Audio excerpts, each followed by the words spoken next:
Кыргыздын белгилүү акын кызы Жумакан Тынымсейитова 1929-жылы Тянь-Шань районундагы Онарча айылында туулган. 1942-жылы айыл мектебинин 7-классын бүтүп алып, Нарындагы педагогикалык окуу жайын, андан соң Кыргыз мамлекеттик университетинин филология бөлүмүн бүтүргөн. 1945-1950 жылдары Онарча айылдык советинде жана Кум Белкен башкармасында китепканачы, жергиликтүү радио уктуруу комитетинде директор, Тянь-Шань правдасы жана Жеңиш газеталарында кызматкер, Нарын шаардык балдар бакчасынын башчысы болуп эмгектенген. Анын ырлары 1958 баштап мезгилдүү басма сөз беттерине жарыялана баштаган. Жумакан Тынымсейитова кыргыз поэзиясына 1960 жылдары кеңири таанылып, Тянь-Шандын алгачкы карлыгачы, элинин сүйүктүү эрке кызы, өзүнүн ала тоо булагындай мөлтүр таза жан дүйнөңдү ойготкон ырлары менен поэзия сүйөрмандарынын жүрөгүнөн орун алды. Акындын алгачкы ырлар жыйнагы «Сыбызгы» деген ат менен 1961 жарыкка чыгып, окурмандардын китепчесинен орун алган.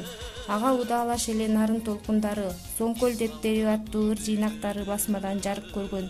Балдарга арналып жазылган Жалкоо таранчы, Алтын топчу, Айга учуп барамын деген китептери да адабий журтчулугунда бир топ алгылыктуу пикирлерди жараткан. Өзү көп жылдар бою Нарын областтык гезитинде иштеп, Борбордон алыс жашаса дагы чыгармачыл чөйрө менен кол үзбөй такай байланышта болгон.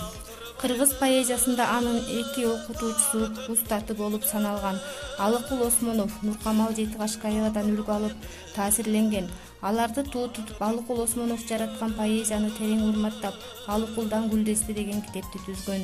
Жумакан Тынымсейитова өзү жараткан ырларында туулуп өскөн элет жерлердин абасындай таза, жумшак, адам көңүлүн аруу сыйлаган аярдыгы аркылуу жан дүйнөгө жакын жөнөкөй ыр саптарынан граждандык ой тереңдигин, назик сезим үмүтүн, философиялык так, ачык көз карашын, поэтикалык табылгасын көрө алабыз.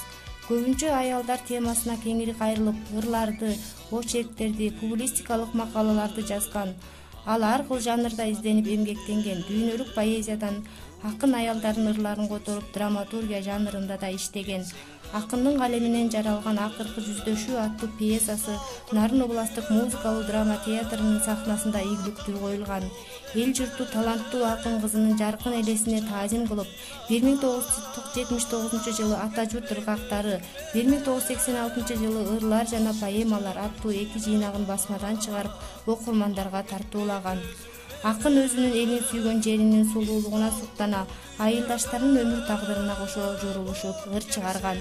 Дүйнөнүн ак седептей бурчундамын, дүрүлдөп жанып турар корчундамын, мекенден өмүр алып бакыт алып, мекенден тилеп турам кулпунганын, алтын казык жылдызым бир өмүрдө, ойлосом, о мекеним сен көңүлдө.